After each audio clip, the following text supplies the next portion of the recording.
Indian secular ফ্রন্টের ডাকে শিয়ালদা থেকে আরজিকর অভিমুখে শ্যামবাজার পর্যন্ত একটা প্রতিবাদী মিছিল ছিল।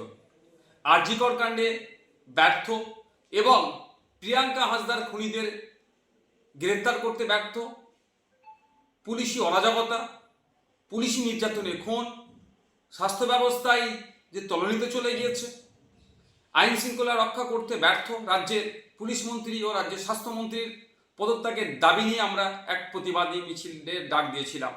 কিন্তু সকাল থেকে যেভাবে মুষলধারে কলকাতা শহর এবং শহরের আশপাশে বিভিন্ন জেলাতে বৃষ্টি হচ্ছে, ফলে যোগাযোগ ব্যবস্থা থেকে শুরু করে ট্রেনের যাতায়াতের সমস্যা হয়ে উঠছে, আমরা রাজ্য কমিটির পক্ষ থেকে আমরা বিবেচনা করলাম এই প্রাকৃতিক দুর্যোগের কারণে আমরা আমাদের এই আজকের শিয়ালদা থেকে আরজিকর অভিমুখে যে প্রতিবাদী মিছিলটা ছিল সেটাকে আমরা স্থগিত করলাম। অতি শীঘ্রই পরবর্তী তারিখ আপনাদের জানিয়ে দেওয়া হবে।